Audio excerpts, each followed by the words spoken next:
It was not a large station, and it had never tried to be. Command had proposed expanding it 4 separate times across 2 centuries, and 4 separate times the proposal had been quietly shelved, because the purpose of Cayley's 9 did not require size. It required patience. The station sat at the last confirmed buoy line in the galaxy, the outermost ring of relay markers that separated charted from everything past that, and it watched the dark beyond that line the way a lighthouse watches water it cannot save anyone from, only warn them about. Every ship that intended to cross the boundary registered with Cayley's 9 first, not law, but custom, the kind that survives because everyone who ignores it eventually understands why it exists. Every ship that came back registered again if it came back. In 214 years of records, the ratio between those two numbers had never once come close to even. The edge did not give things back. This was not poetry. It was the station's operating assumption, stated plainly in the first page of the orientation manual every new arrival received. Vessels that cross the boundary marker should be considered, for planning purposes, permanently departed. The station's own directory listed 41 confirmed vessel losses beyond the boundary in the last century alone. Beneath that number sat a second, uglier one. An estimated 18 additional losses that had never been confirmed at all, because a ship that failed to come back did not always get the dignity of an investigation. It simply stopped appearing on manifests. The record did not close with ceremony. It closed the way records close when there is nothing left to report and no one left with the authority to keep reporting it. Commander Yes Corrin had served 14 years at Cayley's 9, the last 6 of them in command, and he had personally signed off on 9 of those closures. He kept a private list of the names, not the ship names, the crew names, in a file that was not part of any official record, because he had decided early in his tenure that someone on the station should remember the people and not just the hulls. This was the fact he repeated to every new arrival during their first briefing, delivered not as a warning exactly, but as an orientation, the same way a person might be told which direction is north before being handed a compass. No one has ever been recovered alive from past the boundary. Not once, in 214 years, had a search return anything but wreckage or partial wreckage, or most often nothing measurable at all, just an empty stretch of space where a transponder signal had last been logged before it stopped. Cayley's 9 existed to log the disappearing. When it could, it existed to grieve it properly, which was a strange mandate for a military-adjacent listening post to carry, and one that most of its crew came to understand only after they had served long enough to feel the shape of what the numbers meant. This was the record the station carried, unbroken, for 214 years, until a routine sweep of dead space, 11 years and 4 months past the last confirmed buoy, returned something the drone operator initially logged as an instrument error. A heartbeat.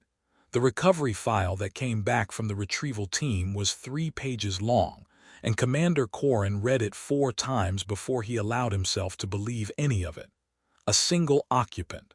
A derelict single-hull survey craft, human-manufactured, registration matched, after considerable effort, to the Ares Deep Range Program, an initiative humanity's own frontier ministry had funded quietly and dissolved without public announcement 11 years and 2 months prior. The program's mandate had been simple and, in retrospect, wildly ambitious.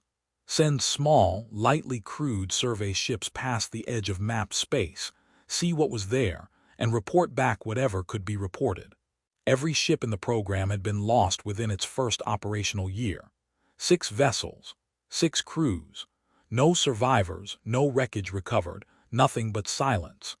The 7th ship had simply stopped transmitting 3 months into its assignment, and in a program built on the assumption that silence meant death, its disappearance had been folded into the same closure that ended the entire program.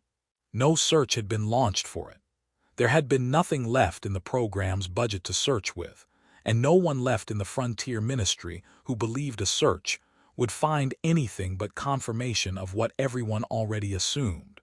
11 years and 2 months later, that ship's sole occupant had opened her own airlock manually, before the recovery team finished their own pressurization cycle, because she had noted an irregularity in their approach vector, a half-degree drift in their docking alignment that their own instruments had not yet flagged, and had wanted to see it corrected before anyone came aboard.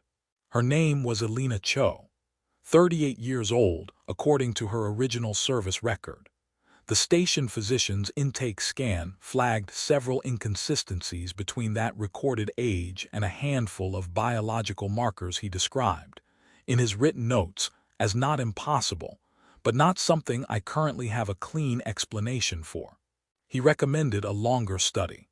Elena declined it politely and asked instead for something to eat that was not the reclaimed protein paste she had been living on. She carried almost nothing aboard the shuttle that brought her in. A ration case, long since emptied of its original contents and refilled, methodically, with something she had processed herself from materials the intake team could not immediately identify. A water reclaimer that showed the tool marks of at least 6 separate rebuilds, each one slightly more efficient than the last, as though she had spent 11 years steadily improving a machine that had no one to see the improvement but her. And a single flat piece of scavenged hull plating, roughly the size of a dinner tray, its surface covered edge to edge in fine, hand-etched lines, a star chart, drawn by hand, in a hand that had very clearly been drawing it for a very long time, adding to it, correcting it, refining it. The way a person refines the one thing they have decided is worth doing carefully when everything else has been stripped away. She did not ask where she was being taken. She asked, calmly, what the current date was, performed the arithmetic in under 3 seconds, and asked whether the Ares deep-range program still existed. When told that it did not, that it had been dissolved the same year she went silent, she nodded once, the particular nod of a person confirming something they had already privately worked out and simply needed stated aloud, and said nothing further about it for the rest of the debrief. She did not perform gratitude in the shuttle bay, the way rescued people were, by every precedent the station's medical staff had encountered, generally expected to. She did not perform distress or relief or disbelief. She asked, once she was cleared to speak with staff beyond the medical team, for access to a working terminal and the station's public hazard registry. When she was told that was not standard intake procedure for someone still under observation, she said she understood, thanked the officer for explaining it, and waited 3 days without further mention of it until Corin personally authorized the access himself, over the mild objection of the medical staff. He read her file a 4th time that night, alone in his office, long after the rest of the station had cycled down for the sleep shift. Then he opened a second file, the beacon relay logs for the sector she had drifted in, and began pulling records that, by any reasonable schedule, would not be needed for weeks. Cayley's 9 ran its integration briefings the way most perimeter stations did, informally, in the officers' mess, over the kind of low conversation that let new arrivals learn the shape of the room without being formally examined by it. It was, in theory, a courtesy. In practice, it was also a test, the way most informal things on a small station eventually became tests, whether anyone intended them to or not. The room, on the evening Elena Cho was cleared for general presence outside medical, had already decided what it thought of her before she sat down. This was not unusual, and it was not, strictly, unkind. Perimeter crews were, as a category, people who had chosen to spend their careers watching the part of the galaxy that ate ships, and a posting like that produced its own particular sense of hierarchy. Those who had served the boundary longest sat closest to the center of the room. Everyone else arranged themselves around that center, consciously or not, the way water finds its level. Subcommander Vry Das sat at the exact center of that room, and had for the better part of 4 years 3rd generation in a family line of decorated Corvin Pathfinders, undefeated on the station's tactical simulation ladder for 11 consecutive quarters. The kind of officer whose service record read less like a career and more like a pedigree being fulfilled on schedule. Vry had read Alina's file. Everyone in the mess that evening had. What Vry had taken from it by his own later admission was not the 11 years alone, nor the 6 lost ships that preceded her. It was the plain fact that she had survived past the boundary as an unmodified, unaugmented, unsupported human, in a species whose literature on extended isolation was not, by Corvin standards, especially flattering.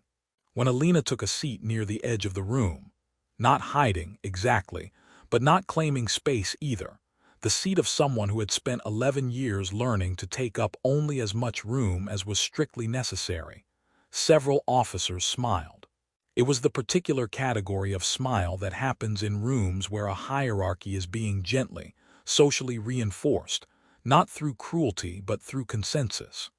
A smile that said, without needing to say it aloud, "We have already agreed on the shape this conversation is going to take, and you are welcome to sit inside it." Vry let the room settle before speaking. This, too, was part of the pattern. A person who has prepared a question does not rush it, because rushing suggests urgency, and urgency suggests the question matters more to the asker than the asker wants it to appear to. 11 years, Vry said eventually, turning a cup slowly on the table without looking up right away. Past the edge. Alone. No enhancement, no support ship, no resupply route, none of the usual scaffolding your species tends to lean on out there from what the literature suggests. A pause, timed with the precision of someone who had rehearsed it, if only in their own head. That's remarkable, honestly. Genuinely. Another pause, and then the question itself, delivered light, delivered with the studied casualness of a joke that has been sharpened somewhere private before being brought into a public room. Was it luck, or do humans simply not feel the vacuum the way the rest of us do? A ripple of smiles moved through the room, wider now, more settled. It was, by the standards of a mess hall test, a good question. The kind that invites a story that will land as either impressive or quietly humiliating, and either way, the room gets to watch it land. Instructor, Commander, Corin stood near the doorway, a data slate in one hand that he had not looked at once since entering the room, though he had pulled the file it contained 8 days earlier and had been waiting, with the specific patience of a man who understood timing better than most, for the right conversation to bring it into. He said nothing. He had decided days ago that he would not be the one to introduce the evidence. The room would ask its question, and the room would get its answer, in whatever order the room chose to receive it. Alina set down her cup. "That's a fair question," Alina said, in the tone of someone who genuinely found it fair, without a trace of the defensiveness the room had, on some level, been braced for. "Do you want to know how I survived out there, or what I did while I was surviving? They're different answers." The room did not have a ready response for that distinction. It was not the shape the question had been built to receive. Vry, recovering the beat first, said, "Start with survival." "Mostly discipline," Alina said, "and mostly luck. I want to be honest about that because I think it matters. I wasn't special out there in the way people like the sound of. I rationed correctly. I fixed things when they broke because there was no one else to fix them. I got lucky more than once, in ways I can point to specifically, where a different set of odds would have ended things a great deal sooner than 11 years. She paused, not for effect, but the way a person pauses when they are genuinely deciding how to phrase the next part. But that's not really the number that matters, if we're talking about what the time was worth. What number matters, Vry said, and something in the room had already shifted subtly in the register of the question. Less performance now, more actual curiosity, though Vry himself did not seem to have noticed the shift yet. Alina said a number, 41. The room did not immediately understand the number, and the gap between the number being spoken and the number being understood was where the silence started, not dramatic silence, not the kind of silence that announces itself, but the quieter kind, the kind that happens when a room realizes, collectively and without anyone saying so, that it has misjudged the shape of a conversation. 41 ships, Alina said into that gap without raising her voice to fill it. That I know of. There may be more I never got confirmation on, given the range I was working with. Vrai's expression had not fully changed yet. It was the expression of someone still assembling the shape of a sentence they had not expected to need, turning the words over to see if they meant what they seemed to mean. 41 ships you rescued, alone, past the boundary, with no support vessel and no resupply. No, Alina said, and something in the correction was gentle rather than sharp. The correction of a person who had made this same clarification before, privately to herself, many times over 11 years. 41 ships that never knew I existed. Commander Corin set the data slate on the table, no longer pretending not to have already opened it, and turned it around so the whole room could see the display.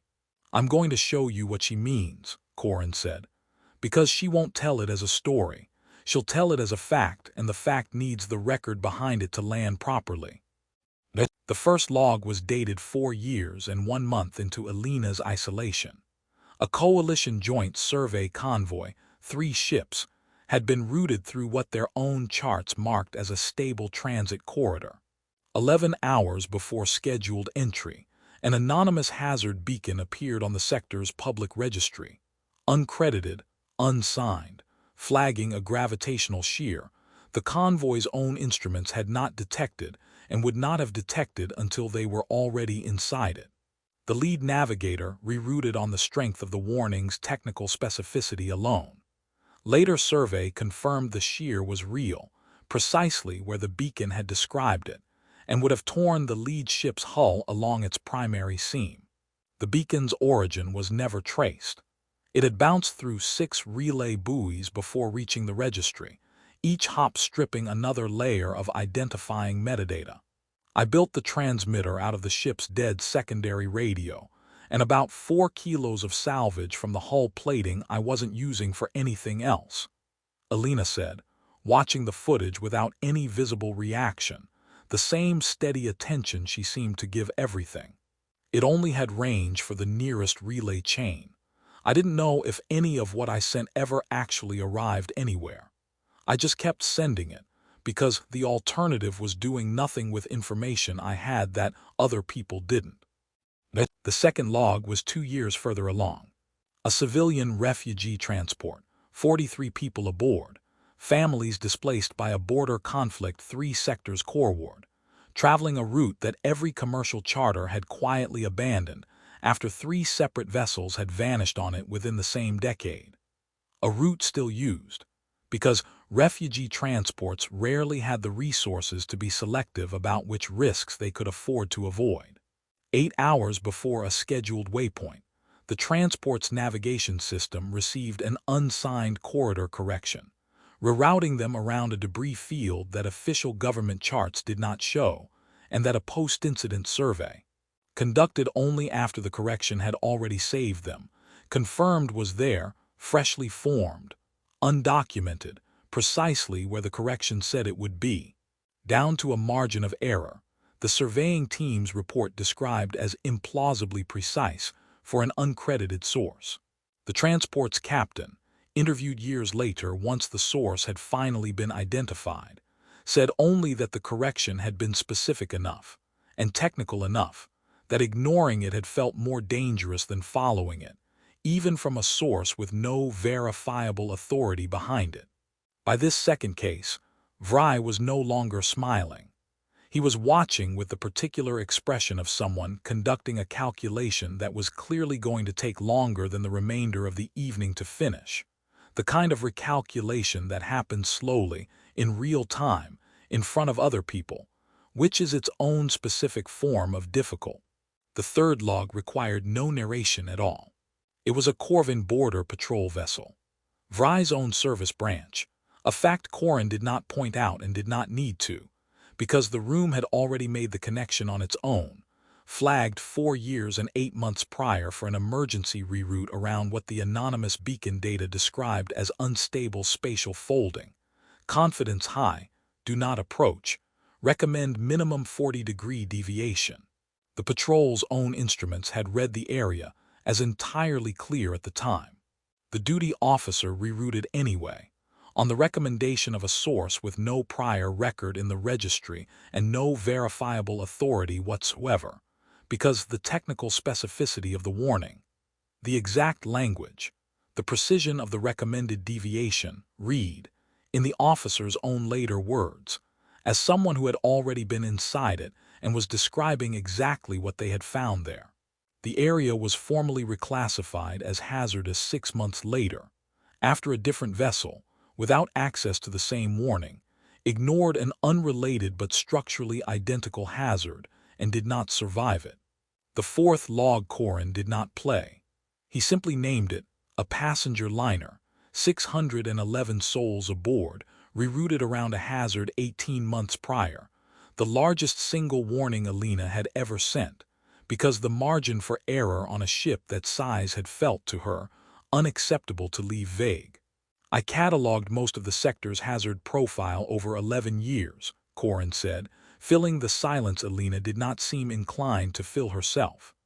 Gravitational anomalies, debris fields, contamination risks in 3 separate supply caches she mapped and tested personally, at what I can only assume was significant personal risk, given the condition of her own reclaimer by the time she was recovered. 41 confirmed reroutes traced directly to her transmissions. An unknown number more that either arrived too degraded to trace, or arrived, and were acted on by someone who never thought to report where the warning had come from. I wasn't trying to be found, Alina said, finally, into the quiet that followed, without any apparent awareness that the room around her had, over the course of 4 case studies, entirely rearranged itself. I didn't have the range to call for rescue, not with what I had to work with, and I didn't want to waste what little bandwidth I did have asking for something I genuinely didn't think was coming. But I had time. 11 years is an enormous amount of time, and I was already mapping the region just to stay oriented, and to stay, she paused, choosing the word carefully, functional. Once I realized ships were still occasionally passing close enough to catch a relay hop, it felt like an active waste not to tell them what I'd already found the hard way. You mapped the entire hazard profile of a sector no survey team has ever fully charted, Corin said. It was not phrased as a question. Most of it, Alina said. There's more I never got the chance to confirm properly. I was one person, with a rebuilt radio and a piece of scrap metal I used for calculations once the ship's terminal degraded past reliable use. She glanced, briefly, at the plate resting beside her on the table, the hand-etched star chart, its fine lines catching the light of the display Corin had left open. I didn't have anything else to do with the time that felt like it mattered as much. Vry said nothing for a long moment, staring at the display without asking for more detail. The room had, by that point, already finished the arithmetic he was still visibly working through. Vry stood. He did not make a scene of leaving, and he did not linger for one either. He simply straightened, the particular posture of a person who has decided a conversation is ending on their own terms rather than being allowed to end on someone else's, and walked toward the door. He stopped there, one hand on the frame, and turned half back toward the room. 41 confirmed, Vry said, evenly, without performance. There's very likely more you never got the chance to trace. Probably, Alina said. I'd rather not guess at a number I can't back up. Vry nodded once, the particular nod of a person updating a private ledger rather than admitting anything aloud in front of a room that was, by now, fully paying attention, and left without saying anything further. No one in the room watched him go. Every eye that had spent the last hour tracking his reactions was, by that point, still on the display. Alina gathered her things without ceremony, the way she seemed to do most things: the ration case, the rebuilt reclaimer, and last, the plate. Corin waited by the door until the room had mostly emptied around them, then fell into step beside her as she walked out. 8 days, Corin said. I had the beacon logs pulled 8 days before tonight. I've been waiting for the right conversation to bring them into, rather than just handing you the credit directly. You could have shown me the logs first, Alina said. It was not quite a question and not quite an accusation either. I could have, Corin said. But when I asked you directly, during intake, whether there was anything else in your file I should know about, you told me about the reclaimer rebuilds and the ration schedule and nothing about this. You didn't hide it exactly. You just didn't think it was the important part. Alina considered that for several paces of the corridor before answering. It wasn't to me. Surviving felt like the thing I had to explain. The beacons were just something to do with the time that wasn't only about surviving. It was the only part that mattered to anyone but you, Corin said, not unkindly. They reached the corridor junction where their paths split, hers toward the quarters that had been assigned to her 3 days prior, and that she had, by all reports, still barely settled into. His back toward the command deck for a late shift he had been putting off for exactly this conversation. Alina shifted the plate under her arm, running a thumb once along one of its finer etched lines, the motion of someone checking that something was still where they'd left it. I'd like to keep mapping, she said. If the station has any use for someone who already knows most of the sector by hand. The station has considerable use for that, Corin said. More than considerable, if I'm honest about what the last decade of navigation reports would have looked like without your work already quietly baked into half of them. Alina almost smiled at that. The first expression the debrief room had gotten close to seeing from her all evening, though it did not fully arrive, the way a smile sometimes doesn't when a person has spent 11 years training themselves not to need one to feel like something had gone right. Then I'll need a proper terminal, she said, and an actual transmitter this time, not 4 kilos of salvage. You'll have both by morning, Corin said. He watched her continue down the corridor until she turned out of sight, the plate still tucked under one arm, and then he returned to his office and opened the station's active personnel assessment file. He read back over the 4 case studies once more, the way he already had privately, a dozen times over the preceding 8 days. Then he typed 3 words into the closing field and closed the log. Still cataloging threats. Log. Still cataloging threats.